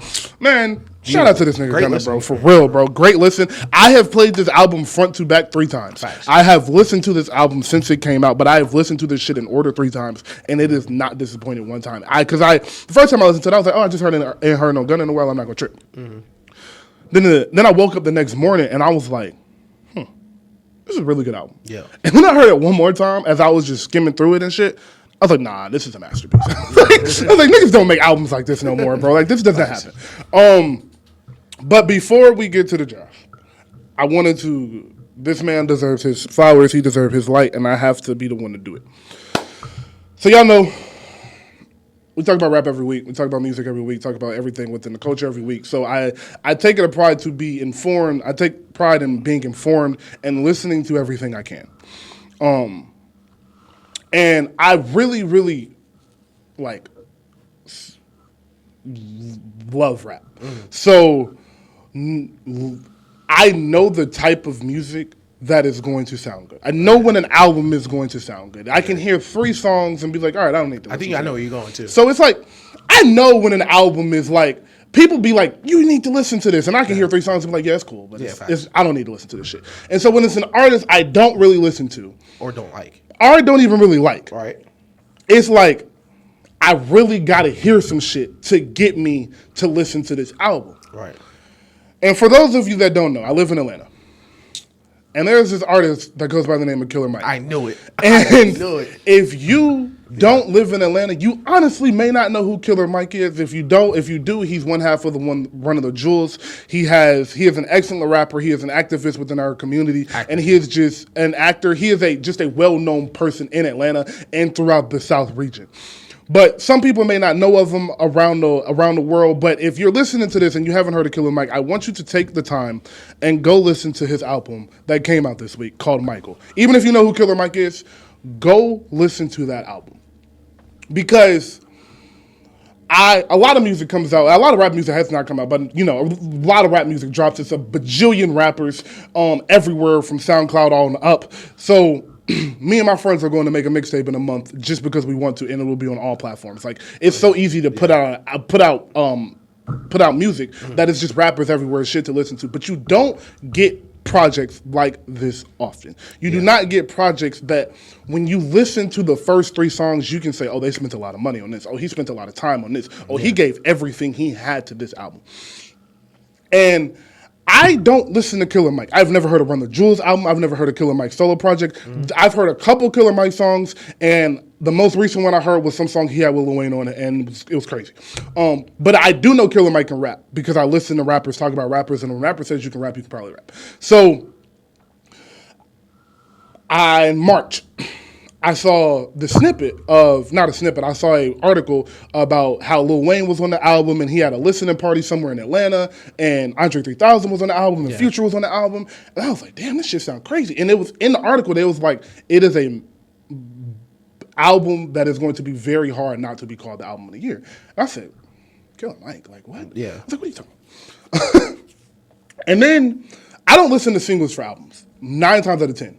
But I went and listened to the, what is it called? Scientists and Engineers. Scientists and Engineers. I went and listened to that as a single because I needed to know, like, is this album really going to be what what people are saying it is? And I heard Scientists and Engineers, and I said, oh my God, this is amazing. Yeah. Incredible song. And so after I listened to Gunna's project, because I wasn't going to listen to the Killer Mike project at 12 o'clock in the morning. If you know who Killer Mike is, you knew that's not an album you're going to listen to at 12 o'clock in the morning, especially if you're kind of tired. That's a fact. So I get off work Friday, go get some green stuff, put it in this thing we call paper, and, and then I sat on my balcony and I turned on my speaker and I pressed track 1. And from track 1 to track 14, it was not a moment, a second that I was not impressed with what I was hearing. So it is one of the best produced albums I've heard in my life. It's one of the best produced albums it's probably the best produced album I've heard since Donda. And the rapping is it feels great because it's Atlanta. Like Killer Mike got a real thick Atlanta accent. Yeah. So it sounds like Atlanta, but it is also what you gonna get from Killer Mike, but not too much of it. Because nigga, we don't want to hear a whole song about the voting system. Yeah, facts. But we know that's your shit, so we know it's gonna be sprinkled in here. But it's how you sprinkle in here that matters. And he did a perfect job from every step of the way. It is a beautiful, cohesive project about his upbringing, about his life. It is self-titled so appropriately because it is genuinely just about his life. Like I feel like I know who Killer Mike is after listening to this album. And I just wanted to give him his flowers, and I want you guys to take the time to go listen to this project because it is truly, truly, truly amazing. No ID executive produced the whole thing. I was listening to him on the Joe Budden podcast the other day, and he said that he had about 80%, 90% of the album done, and it just felt like something was missing. So he called No ID and took it to him, and he kind of fixed everything, told him what he needed to do, and ended up executive producing the whole album. And you can hear it. You hear that he was with a legendary producer, bro, because the beat switches, the way the bass comes in on certain songs, the Scientists and Engineers, the buildup of the song from Andre's verse to Future's verse, and then the end of Future verse, and then the bass drops and everything is so intentional. Yeah. It felt like everything was intentional and nothing. It wasn't like a 30 seconds. Like you can hear when a rapper is like 30 seconds, he just didn't give a fuck. Right. So it was none of that. It was no 5-second span where he didn't give a fuck. Every word was intentional. Every beat was intentional. Every single thing was intentional. If you were going to ask me for standout tracks, I would immediately say, of course, Scientists and Engineers. It's Andre 3000 and Future song. So what the fuck? But Nigga Rich is song number 4. Shout out to Dungeon Family. Yes, Nigga Rich is number 4. That's what Black. It is an amazing song. Talking that shit. The beat switches like 4 times. Oh my God. Summer is a song about his first love and abortion and shit. It is insane. And then Something for the Junkies. Those would be the standout songs. But every song on there is good. And I truly think the 2 albums of the year came out on the same day. Right. I think those will be the 2 best albums of the year throughout the year until some GOAT drops, but those will not follow my top 5 or 6 albums this year. But the best album may be coming out tonight. Shout out to Young Thug. Shout out Thug. I know they said they put an extra day on the countdown. I don't know if it was for today or it was it dropped today. So it dropped today. All right, it was for Wednesday, and everybody was like, "Oh, we get Thug on tonight," but okay, all right, that's perfect. So So excited about Yeah, that. bruh. But I am somewhat familiar with Killer Mike just because of his deep Atlanta connection. So you kind of hear Killer Mike sprinkled out through a bunch of different niggas' music. Like he has old Andre 3000 features from Yes. Outkast on Love Below. He has features on This Is Atlanta, but Benny the Butcher's album. Like you see a bunch of different connections. But I just want to shout out Black real quick. Love that he made the album. Yes. That's real Atlanta shit. Yes. Like this is a real Atlanta album. Come on. Definitely stamped as a solid Yes. Atlanta nigga Yes. with this feature. I like the album. I didn't listen to it like locked in. Like I didn't listen to all of it. I listened to a couple different songs. But what I heard, I loved. Like Bro, he is rapping his ass off on this shit. it looks amazing. I'm very excited to listen to it. But love that for Killer Mike for sure. Someone who has been a legend in rap for a long time. Because it's different between being a rap legend and being a legend in rap, where Killer Mike is far more respected throughout his peers than he is by the average listener, just because like you hear the different people that mention his name. Even Kendrick mentioned him in a verse. I think it was To Pimp a Butterfly, like mentioned him by name. Like as a great rapper he appreciated, and man, Killer Mike been out for a minute, bro. Long time.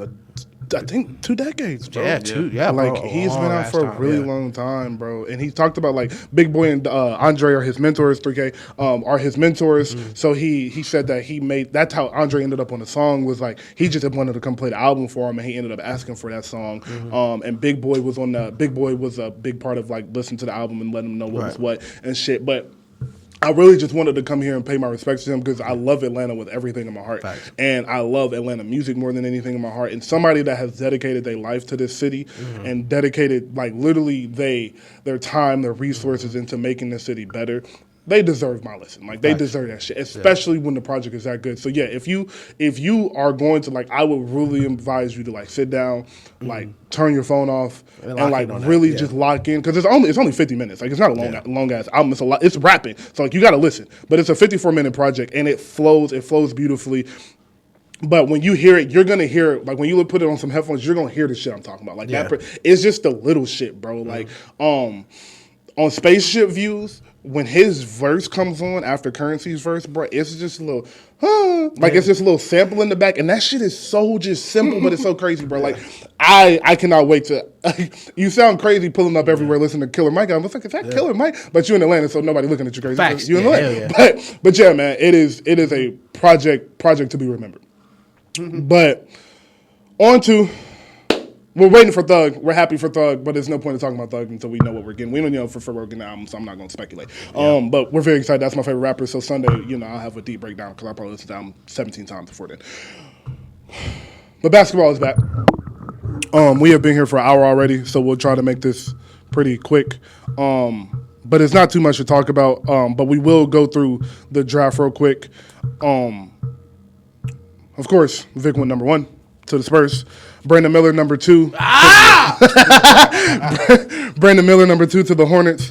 Scoot, number 3 to Portland. I'm expecting a Dame trade within the next 15 days. Edmund Thompson went number 4 to the Rockets, and his his brother went 5 to the Pistons. That's beautiful. Detroit, stand up. Shout out to Barry. That's beautiful, yeah.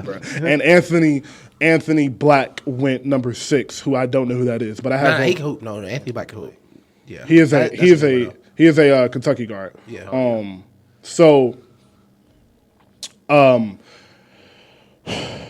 I just wanted to give that rundown. Let's start with the free agency, and then we'll go back to the draft end. We got to. Let's start out with the big trade. Oh my god! Because Bradley Beal was traded to the Phoenix Suns a couple days ago. Bradley Beal, we have not spoken about that. Yeah. So we obviously can't speculate too much because they don't have half of a roster. True. So we don't know, but we do know Bradley Beal, DeAndre Ayton for the moment, Kevin Durant, and Devin Booker over there. And Campaign. Those are 5 niggas on their roster. And Campaign. Yeah. What are you expecting them to add? And then if they add, who are you expecting? What are you expecting them to do next season? Chris, maybe.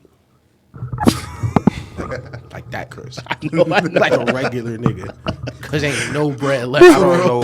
Chris, maybe. He said maybe, like they couldn't afford Chris. No cap, like that. They got no bread left, bro. Like at all. And it's mind-boggling because like people, the next step niggas take is just, we'll trade Ayton for Marcus Smart, Robert Williams, and Malcolm Brogdon. Like, well, first of all, nobody wants him.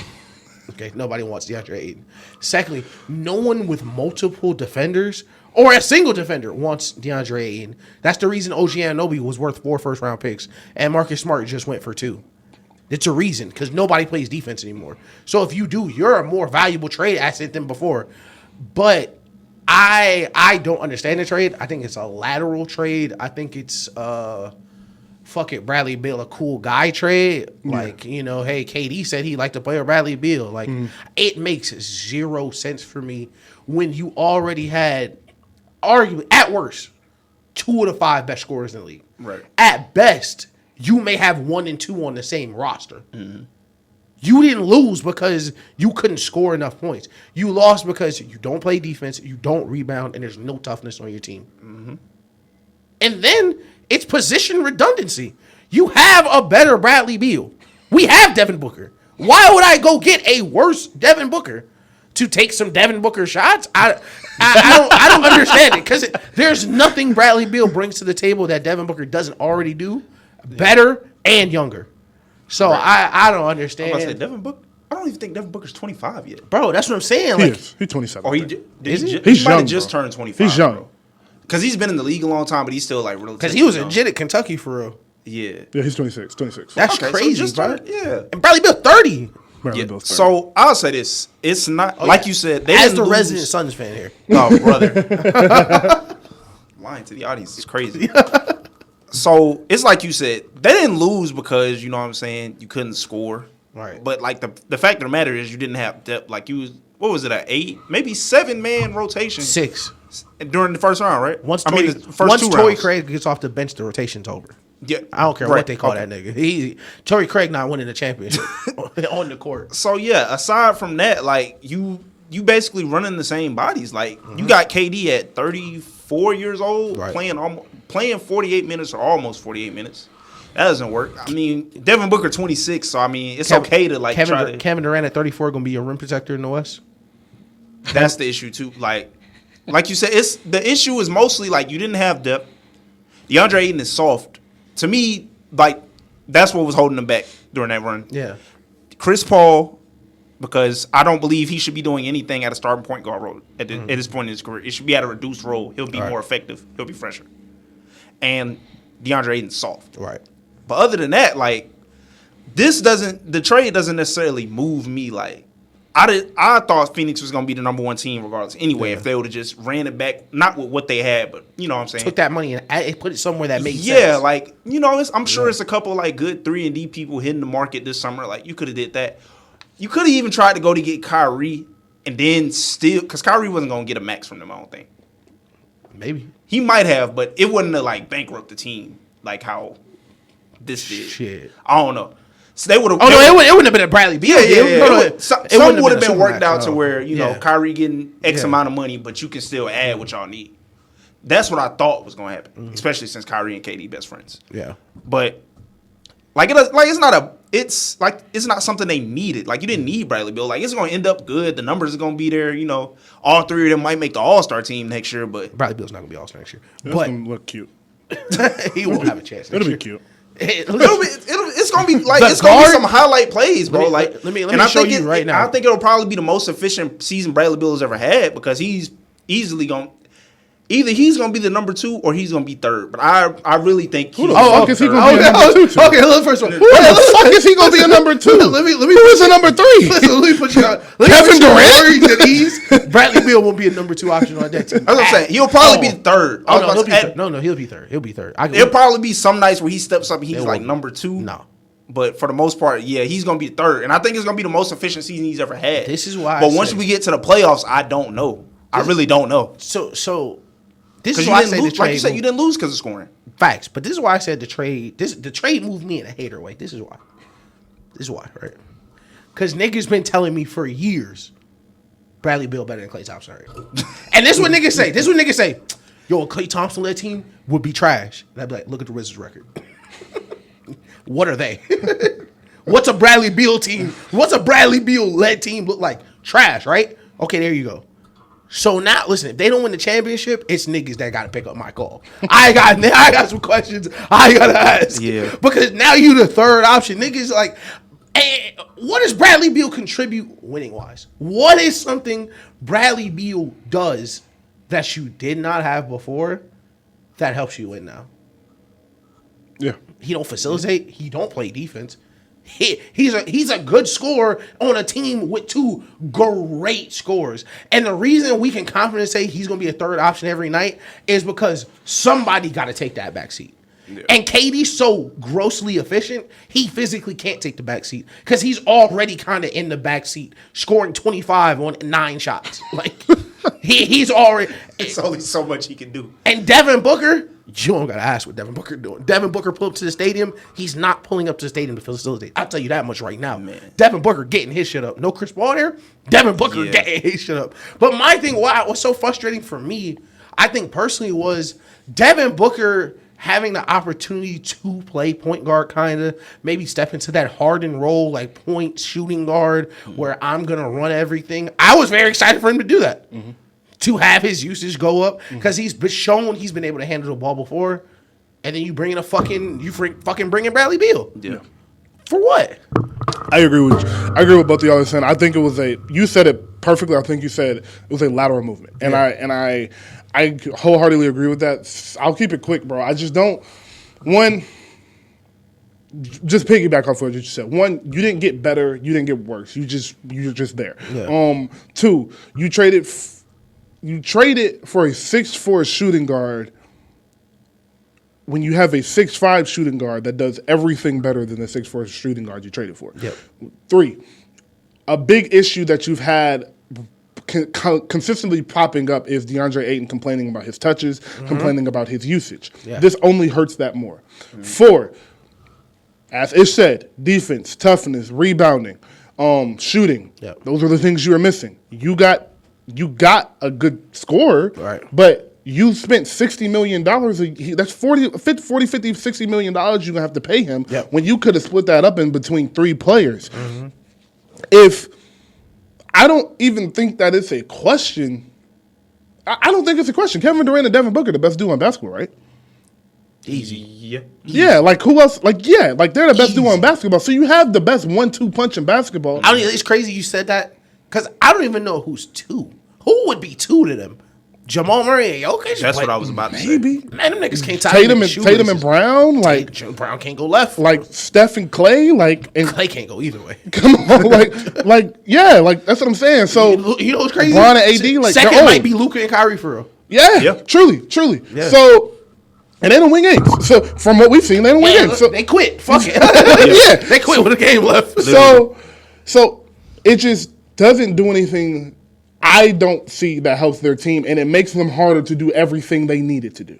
And that is the biggest issue for me, is that the things you really needed, we just went through them, those things you really need, you just made it harder for you to do, to make a move that you didn't need to make. That does not make any sense for me. Now, if you would have traded for fucking Ja or something, obviously unrealistic, wasn't going to happen. But I'm just saying, if you would have traded for an elite level point guard, it would have been like, oh, okay, at least you got a point guard to go with them. And now it's like, we trust, we'll add a shooter in, and that lineup we just trust to be better than everybody. You know what's frustrating? And that has to work. It has to work too. I read today they don't have control of their picks till 2031, dude. No. So that's 8 years. Is that 8 years from now, bro? But that's the problem. Not only will they not have control over their picks because they traded them, this new CBA finna take them behind the barrel.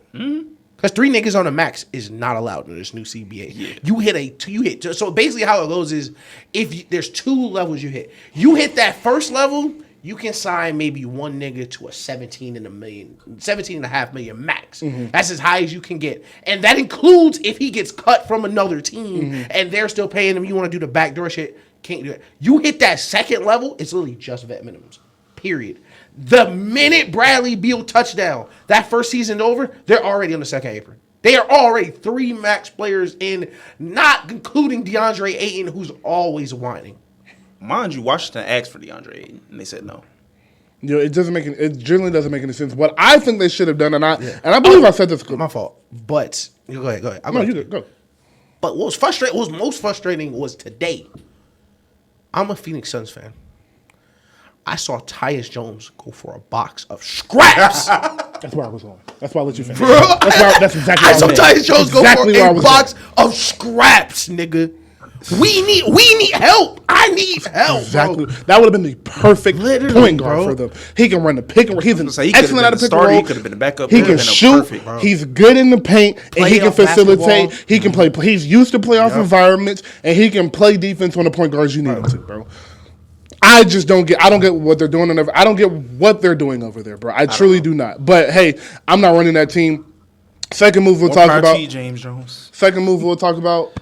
My team, who also made a very just questionable move, bro. Like, what did you do this for, bro? No, it hit my phone. I thought niggas was trolling. Bro, I thought they were trolling, bro. I thought they were trolling, Ish. Well, this is what. So I said this when we first got here. So if you don't know, the Warriors traded Jordan Poole to the Wizards for Chris Paul, and they also gave the Wizards Ryan Rollins and a couple draft picks in the future, not this year's draft pick. So what made me so fucking confused is Chris Paul got cut 2 weeks ago, right?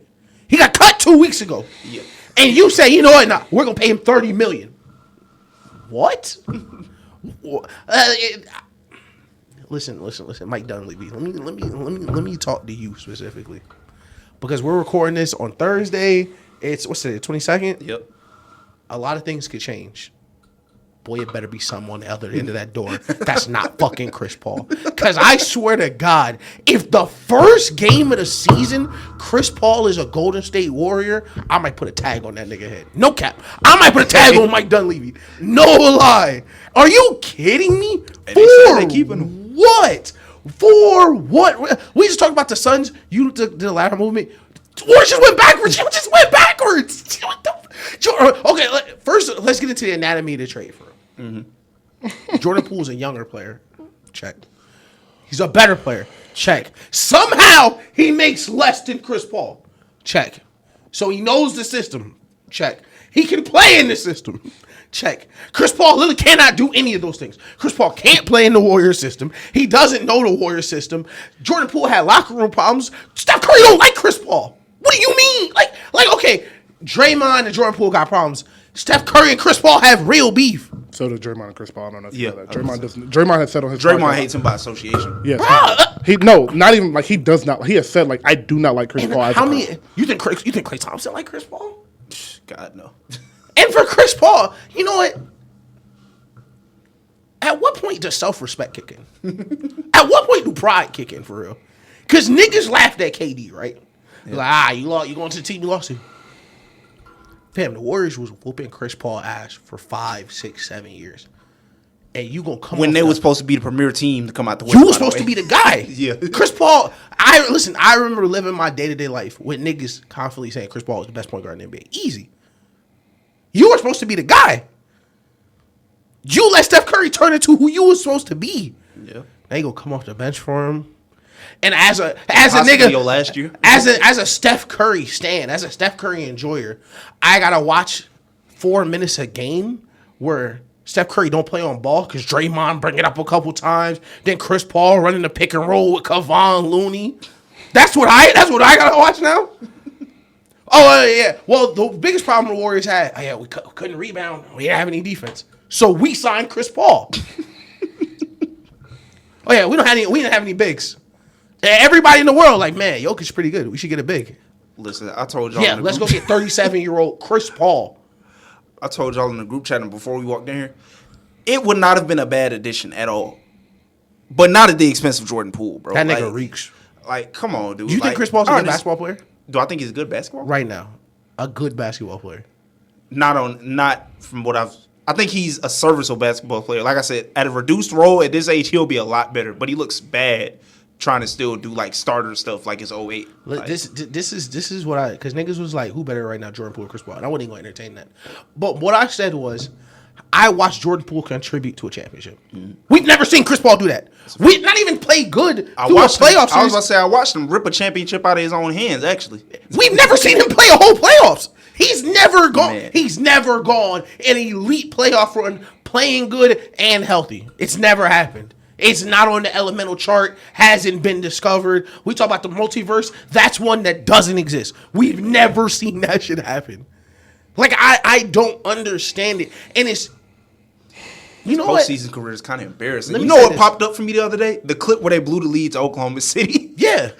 Them like, niggas reek, bro. I was like, yo, is this real? You know what? I'm going to take this opportunity to apologize to Bob Myers.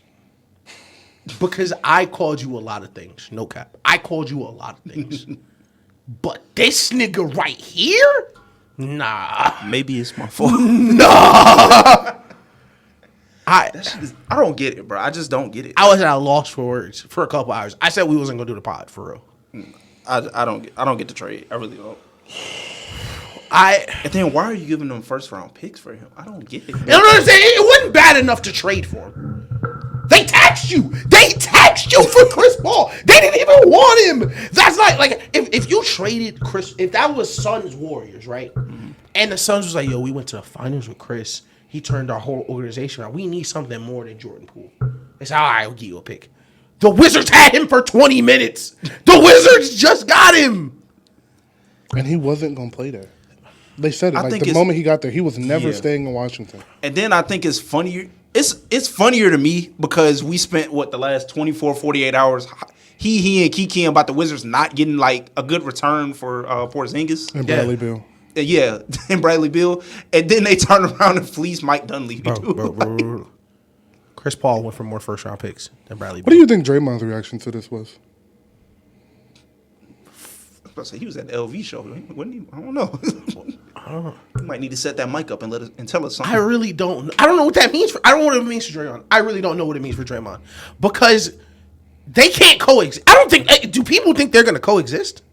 Is that something that Steve Kerr thinks they're going to be able to do? To be That's what I fair, was wondering, bro. to be fair, I'll give them the benefit of the doubt only because, and I'm not saying it worked out, but I watched Patrick Beverly and Russell Westbrook coexist, and they're like best friends now. Not saying like No, we're not a even good team. personality wise. I mean on the court court. skill sets.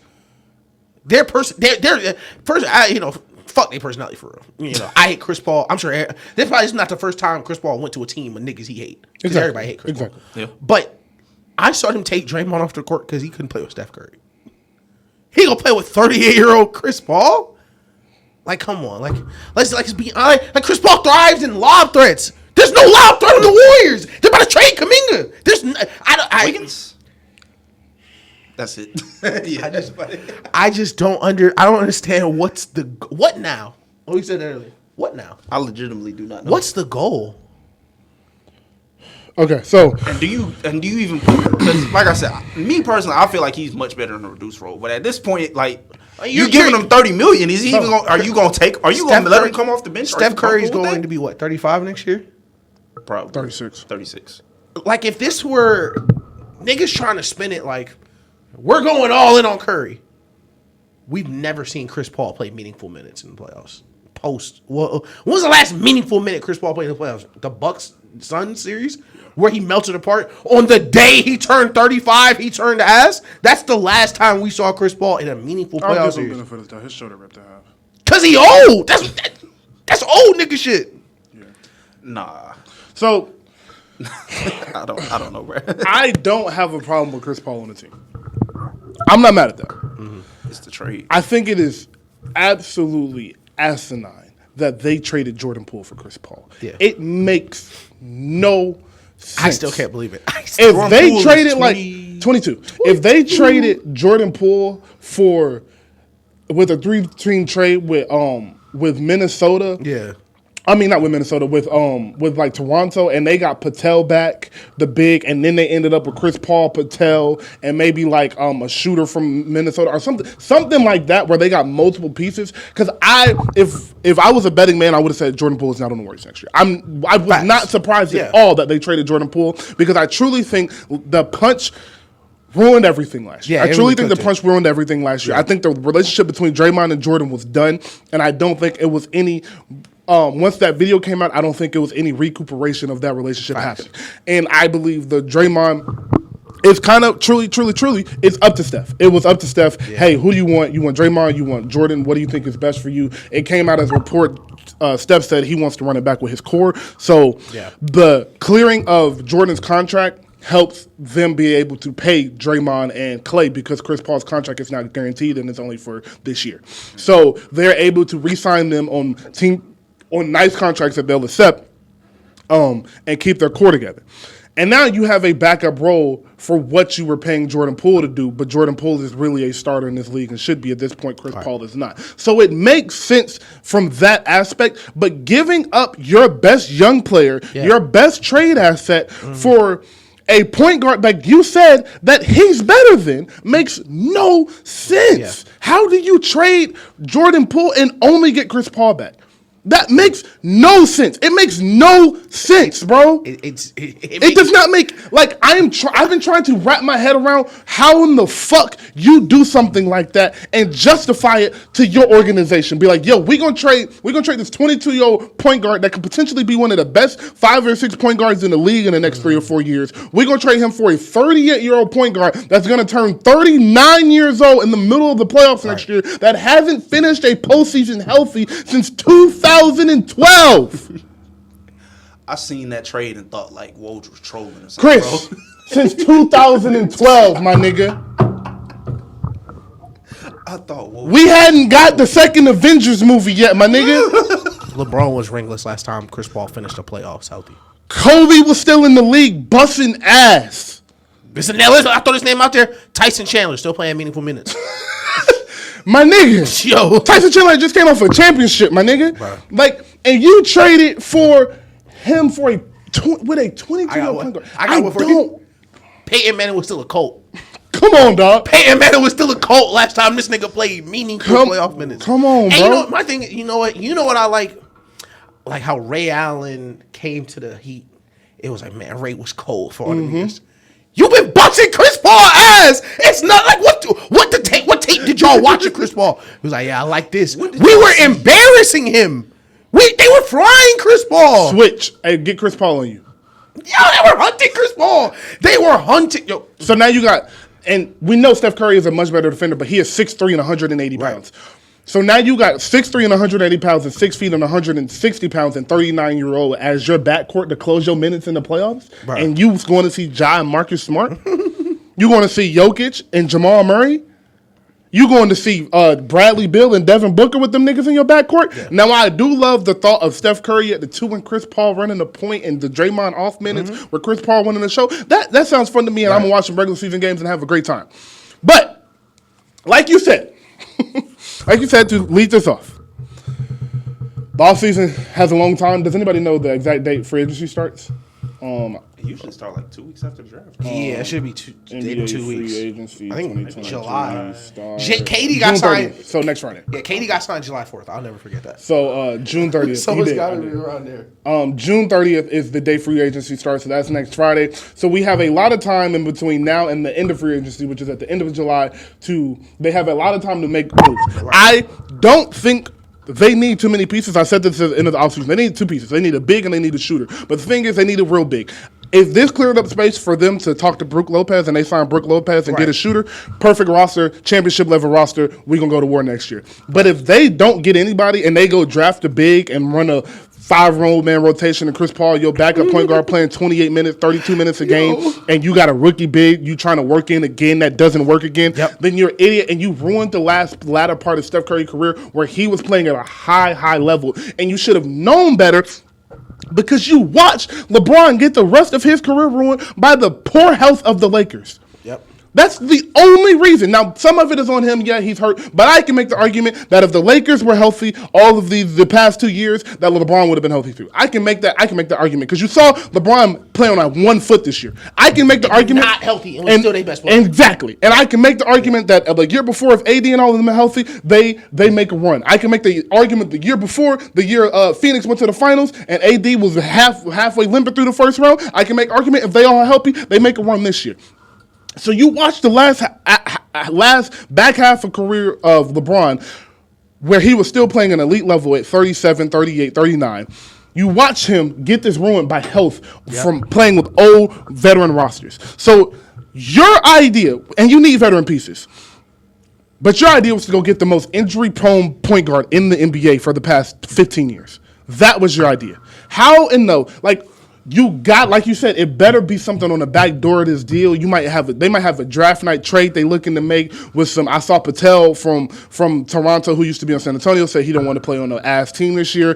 Brooke Lopez is a free agent, so it's some bigs out there. I ain't trying to play on no fucking rebuild. Yeah. So if you, I don't know if he got the stain to say some shit like that, but he's actually really good. I ain't gonna lie. Steph, Clay, Wiggins, Draymond, and Brooke Lopez or Patel are one of those two starting lineup, and Chris Paul, Pirtle. I just want the audience to know he's not Indian.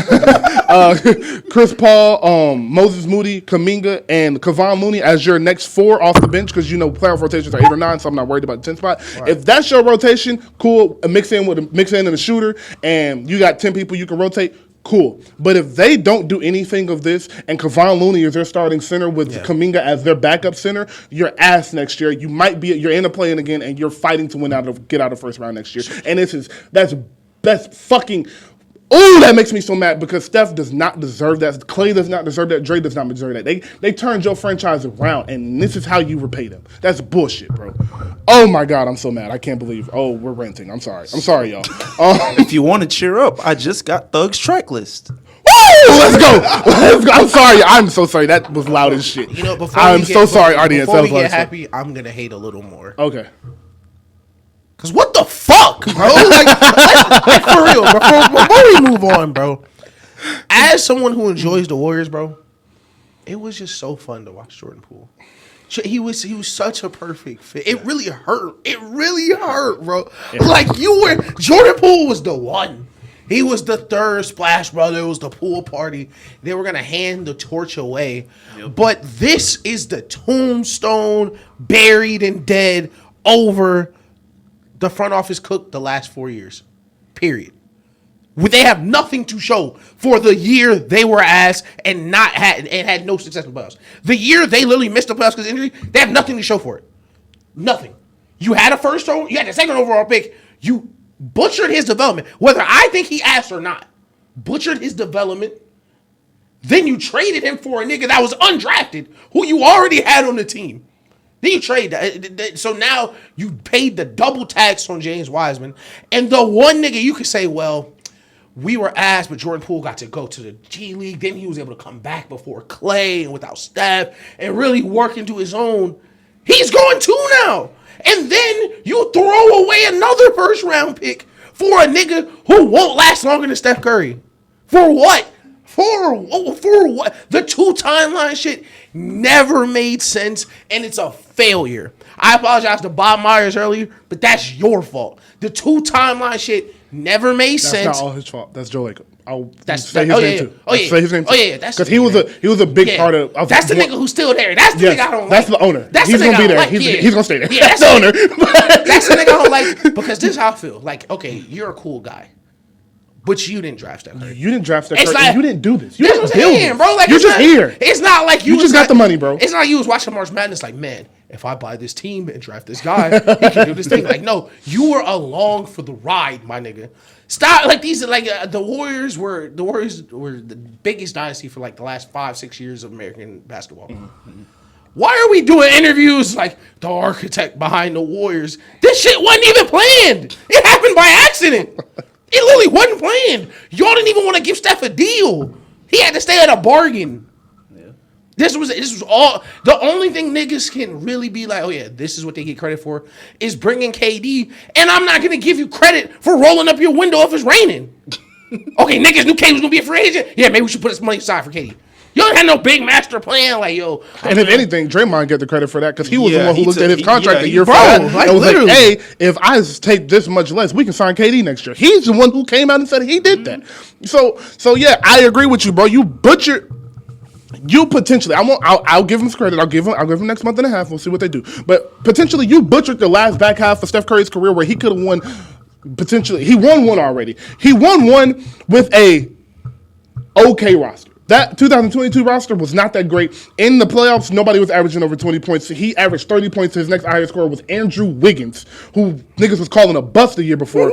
And not even a bust. Niggas was doing interviews like he's not a good basketball player. 17 points a game was his next leading scorer. Yeah, and like you said, niggas was saying he couldn't even play basketball no more. Clay was averaging 15 points. Draymond had to be benched. Steph Curry went and won them the finals. Showed you I am the best player in the world still to right now this day at the very worst. He's the fourth best player in the world right now at the very worst. And you have the opportunity to build around him, and you could have traded that number two pick for a veteran presence. You could have traded last year. You could have traded 17 and 14 for a veteran presence, and you did not do that because you wanted to do this dumbass 2-timeline shit. So when Steph Curry and Clay retired, you still have some young guys to fall back on, but them young guys was not fucking Steph Curry. You had one nigga who was going to potentially be able to bring you box office, and you let him go. And like you said, I'm going to miss Jordan Poole. I want to end that with this. I'm going to miss Jordan Poole. It has been a joy to watch him develop because I have actually watched him grow. I have watched literally